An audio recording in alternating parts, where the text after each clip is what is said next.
just sort of following up on that, what was it in 2022 that you felt like you could get more out of with your serve that made you want to make that change? Well, I think anybody who would really analyze my serve could see that the movement sometimes it wasn't smooth enough.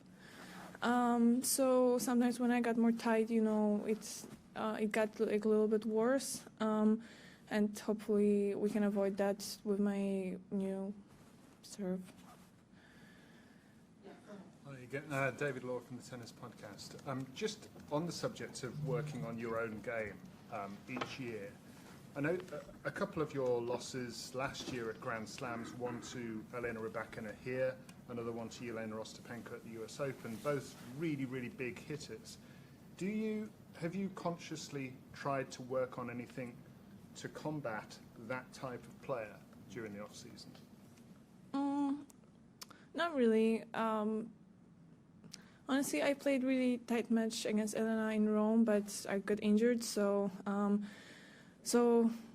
well, if I look at these matches that I lost, I remember, sometimes, maybe at the US Open, for sure, I felt like I didn't have time to practice properly for a couple of weeks. I only practiced like 1 week after Wimbledon, and I felt like it wasn't enough for me to feel like I'm in a perfect, shape in terms of the technique throughout the whole US Open swing. So we'll plan our season differently so I have more time to work on my technique a little bit, if it's possible, because now it may be hard with these new rules about mandatory tournaments.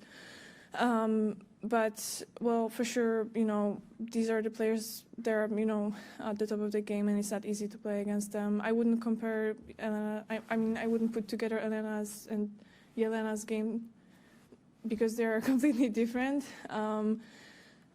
For sure, there's a lot of stuff I can work on, but I feel like I'm going to the right direction, and also, these matches, like on US Open, I was feeling pretty stressed overall, so it's hard for me to, kind of judge my tennis objectively, because it wasn't an easy tournament, and tournaments before that as well, so